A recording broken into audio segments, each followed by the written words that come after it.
मिनक्यू को एक बहुत ही भयानक बीमारी है जिसमें वो जब भी किसी दूसरे इंसान को टच करता है तो इसके जिस्म पर खौफनाक दाने पड़ने लगते हैं और इसे सांस लेने में भी दिक्कत होती है। यहाँ तक कि वो बेहोश हो जाता है या मर भी सकता है। मिनक्यू भी चाहता है कि इसकी गर्लफ्रेंड हो, लेकिन अपनी इस बीमारी की वजह से वो लड़कियों को टच नहीं कर सकता और इसी वजह से इसने घर में अपने आप को 10 साल से कैद किया हुआ है। मिनक्यू अपने घर से बाहर नहीं जाता। इसके पर्सनल डॉक्टर ओ ने इलाज करने की कोशिश की लेकिन कोई फायदा नहीं हुआ। लेकिन एक दिन इसका डॉक्टर मिनक्यू से कहता है कि वो अपनी इस बीमारी के साथ जीना सीख ले। साथ ही वो मिनक्यू को एक स्मार्ट वॉच देता है जिसमें अलग अलग किस्म के रंग होते हैं जो इसकी एलर्जी की हालत को बताते हैं। ब्लू रंग में एलर्जी नॉर्मल, येलो में हल्का सा अटैक, ऑरेंज में मिनक्यू की एयरवेज बंद हो जाएंगी और रेड में वो कुछ ही मिनट्स में मर जाएगा। एक दिन प्रोफेसर होंग नामी साइंटिस्ट मिनक्यू से राब्ता करता है और वो कहता है कि इसने अपनी टीम के साथ मिलकर एक बहुत ही इंटेलिजेंट रोबोट तैयार किया है और क्योंकि वो रोबोट इंसान नहीं है इसलिए मिनक्यू जब भी रोबोट को टच करेगा तो इसे कोई अटैक नहीं आएगा। प्रोफेसर होंग इस रोबोट की कीमत $100 बिलियन बताता है। अगले दिन मिनक्यू होंग से मिलने इसकी लैब में जाता है और जैसे ही मिनक्यू वहाँ पहुँचता है तो वो एक रोबोट को देखता है जो बहुत ही खूबसूरत लड़की की तरह नजर आ रहा था। रोबोट अपना नाम AJ3 बताती है जो प्रोफेसर होंग की बनाई हुई एक एडवांस रोबोट होती है। मिनक्यू इसको देखकर हैरान रह जाता है और पहले तो वो इसे टच करने से घबराता है, लेकिन जब वो इसे छूता है तो मिनक्यू को इसके शरीर पर कोई भी दाने नहीं आते। ये देखकर मिनक्यू बहुत खुश हो जाता है और AJ3 मंसूबे में फंड भी लगा देता है।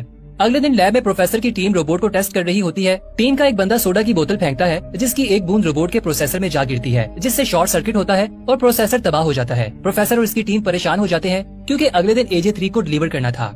अब रोबोट को रिपेयर करने में बहुत सारे दिन लग जाएंगे और इससे इनकी डील कैंसिल भी हो सकती है। इसलिए प्रोफेसर होंग एक प्लान बनाता है। इसे याद आता है कि इसकी एक्स गर्लफ्रेंड GR जो कि रोबोट AJ3 की प्रोटोटाइप है, इसे मिनक्यू को रोबोट बनाकर भेजने का सोचता है। अगले दिन होंग GR से मिलने जाता है। प्रोफेसर होंग GR को कहता है कि अगर वो एक दिन के लिए AJ3 बने तो वो इसे 10 मिलियन देगा। यहाँ हमें पता चलता है कि GR बहुत गरीब है और इसे पैसों की जरूरत है, इसीलिए वो इस ऑफर को एक्सेप्ट कर लेती है। प्रोफेसर अगले दिन GR को लैब में ले जाता है और इसे रोबोट दिखाता है। इसके बाद सब मिलकर इसे सिखाते हैं कि AJ3 किस तरह से काम करता है और GR को रोबोट जैसे सेम कपड़े पहनाते हैं। इसके सर पर विग और आंखों में लेंस लगाते हैं जो कैमरे की तरह काम करते हैं। प्रोफेसर और इसकी टीम कैमरे की मदद से GR को मॉनिटर करेंगे। अब GR को सब समझाने के बाद एक लॉकर में बंद करके मिनक्यू के घर में लाया जाता है। मिनक्यू जैसे ही इसे लॉकर से खोलता है तो GR इसे देखकर डर जाती है। यहाँ हमें पता चलता है कि कुछ दिन पहले GR फूड की डिलीवरी देने मिनक्यू के पास जाती है और मिनक्यू को फूड की क्वालिटी पसंद नहीं आती, जिस पर मिनक्यू GR को पेमेंट करने से इनकार कर देता है। इसीलिए GR इससे लड़ने लगती है, लेकिन मिनक्यू इससे फिजिकल कॉन्टेक्ट से बचने की कोशिश करता है और इसे दूर फेंक कर वहाँ से निकल जाता है। अब क्योंकि GR इसे देखकर डर गई थी, इसलिए मिनक्यू प्रोफेसर को कॉल करता है और इसे पूछता है कि ये सब क्या हो रहा है। ये सुनकर प्रोफेसर होंग एक कहानी बनाता है और कहता है कि AJ3 के 2 मूड है, ऑपरेशनल और फ्रेंड मूड। ऑपरेशनल मूड में वो प्रोफेशनली काम करती है जबकि फ्रेंड मूड में वो एक इंसान की तरह काम करती है। रोबोट अब फ्रेंड मूड में है, लेकिन इसे एक बटन दबाकर ऑपरेशनल मूड में बदला जा सकता है। मिनक्यू प्रोफेसर की बात मान लेता है और रोबोट की गर्दन के पीछे बटन दबा देता है। GR के रीसेट होने के बाद मिनक्यू इस रोबोट का इंटेलिजेंस टेस्ट लेता है। इसी वक्त लैब की बिजली चली जाती है जिसकी वजह से GR का प्रोफेसर से राब्ता खत्म हो जाता है। अब इसे अपने आप से ही मिनक्यू को मैनेज करना होगा। सबसे पहले मिनक्यू GR को एक बॉक्स 3 मिनट के अंदर खोलने के लिए कहता है जिसका पासवर्ड मैथ के हिसाब से मालूम होना था। GR को मैथ बिल्कुल भी नहीं आती थी, इसलिए वो डब्बे को तोड़कर खोल देती है जिससे मिनक्यू बहुत हैरान हो जाता है।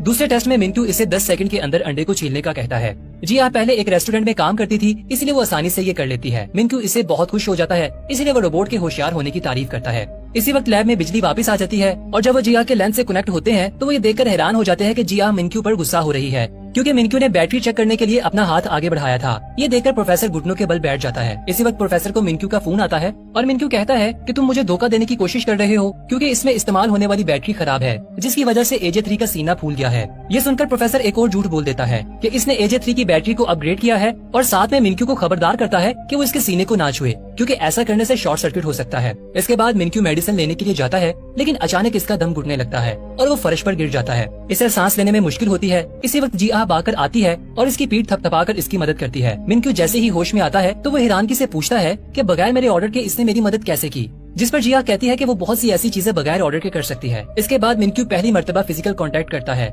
लेकिन हैरत की बात यह है कि मिनक्यू को किसी किस्म की एलर्जी नहीं होती। रात होती है और GR को लैब में लाया जाता है। प्रोफेसर होंग इसे डांटता है क्योंकि वो एक्सपोज हो चुकी थी। ये सुनकर GR मायूस हो जाती है क्योंकि इसे लगता है कि इसने अच्छा काम नहीं किया और वो नाराज होकर बाहर चले जाती है। उसी वक्त प्रोफेसर को एक बुरी खबर मिलती है कि AJ3 को रिपेयरिंग के लिए अफ्रीका भेज दिया है और इसे वापस आने में कम से कम 2 हफ्ते लगेंगे। इसी वक्त मिनक्यू की कॉल आ जाती है और वो प्रोफेसर से कहता है कि इसे 1 महीने के लिए AJ3 चाहिए। वो रोबोट को मजीद डीपली समझना चाहता है। अब प्रोफेसर के पास GR को वापस लाने के अलावा और कोई रास्ता नहीं बचा था, इसलिए वो GR के पास जाता है और इसे कुछ हफ्तों के लिए रोबोट बनने का कहता है। इस बार वो इसे ज्यादा पैसे देने की पेशकश करता है, इसीलिए GR राजी हो जाती है। प्रोफेसर कहता है कि जब तक असली AJ3 नहीं आ जाता तब तक तुम्हें काम करना पड़ेगा और हम तुम्हें हर रात रिचार्ज करने के बहाने लैब में वापस ले आएंगे।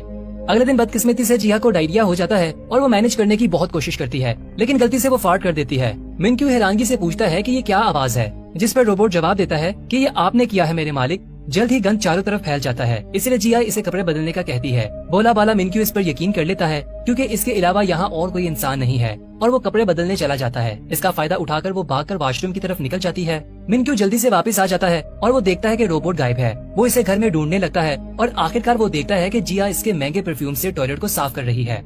मिनक्यू ये देखकर हैरान हो जाता है और कहता है कि रोबोट तो पानी को हाथ नहीं लगाते, तो तुम ये सब कैसे कर रही हो। इस वक्त जिया झूठ बोल देती है कि वो एक एडवांस रोबोट है जो इन सभी कामों में माहिर है। जब मिनक्यू जाने वाला होता है तो वो नोटिस करता है कि जिया के चेहरे पर पसीना आ रहा है। वो इसके करीब जाने की कोशिश करता है, लेकिन इसका पैर साबुन पर आने की वजह से वो गिर जाता है। जिया इसकी तरफ भागती है, लेकिन मिनक्यू को बचाने की बजाय वो परफ्यूम पकड़ती है और इसके ऊपर गिरा देती है। लोहे की प्लेट की वजह से इसकी पसलियों पर चोट लग जाती है। अगले दिन जिया सफाई कर रही होती है तो वो गलती से कार्ड्स गिरा देती है, जिससे मिनक्यू ने 10 साल से संभाल कर रखा हुआ था। ये देखकर मिनक्यू गुस्सा होता है और इससे पहले कि वो मजीद इसे कुछ कहता, वो कहती कि इसकी बैटरी 5% तक पहुंच गई है और वो अपने आप को स्टैंड बाई मोड पर होने का बहाना करती है। इसके बाद मिनक्यू प्रोफेसर हॉन्ग से मिलता है और इसे कहता है कि रोबोट की गलतियों की वजह से वो बहुत परेशान हो गया है, लेकिन प्रोफेसर इसे कहता है कि इसे और डीप रिसर्च के लिए वक्त दिया जाए, और मिनक्यू इस पर राजी हो जाता है। अगले दिन मिनक्यू का बहुत खसूसी मेहमान आने वाला था, इसलिए वो जिया को बाहर आने से मना करता है। वो कोई और नहीं बल्कि रिया इसकी पहली मोहब्बत थी। मिनक्यू इसे देखकर बहुत खुश होता है, लेकिन जब रिया इसके कंधे पर हाथ रखती है तो मिनक्यू के जिस्म पर एलर्जी होने लगती है और वो ये सब रिया से छुपाने की कोशिश करता है।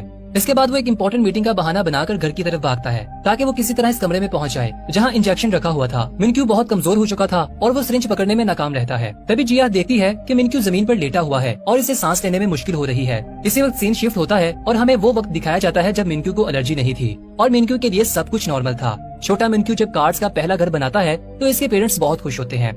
अगले सीन में हर कोई मिनक्यू के जन्मदिन पर इसकी पार्टी पर आया होता है।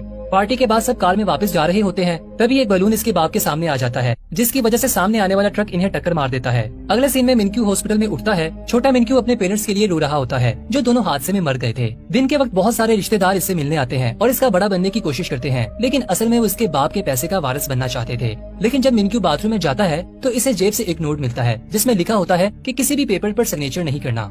अगले दिन यूचुल नामी इसका एक दोस्त आता है और मिनक्यू के हाथ में एक अडॉप्शन पेपर देता है कि इसे इसके बाप ने बेचा है और अच्छा होगा कि अगर वो इसका भाई बन जाए। मिनक्यू थोड़ी देर सोचता है और आखिरकार वो कागजात पर सिग्नेचर कर देता है। यूचुल अपने दोस्त का हाथ पकड़ता है, लेकिन जब मिनक्यू नीचे देखता है तो यूचुल का हाथ शैतानी पंजे में बदल रहा था। मिनक्यू डरकर वहाँ से भाग जाता है और देखता है कि यूचुल ने जहाँ से इसे पकड़ा था वहाँ अजीब से छाले पड़ने लगे हैं। थोड़ी देर बाद यूचुल अपने बाप के पास वापस जाता है और इसे कागजात देते हुए कहता है कि काम हो गया है। लेकिन जब इसका बाप आखिरी सफा देखता है तो इसे पता चलता है कि मिनक्यू ने सिग्नेचर की जगह कुछ और लिख दिया है। इसके बाद छोटा मिनक्यू एक खाली हवेली में जाता है और इस दिन के बाद वो दूसरे इंसानों से दूर रहता है क्योंकि हर कोई इसकी प्रॉपर्टी हड़प करना चाहता था और वो दूसरे इंसानों को नाले का कीड़ा समझने लगा था, जिसकी वजह से इसे एलर्जी होने लगी थी। इसके पर्सनल डॉक्टर के अलावा एलर्जी के बारे में कोई नहीं जानता था।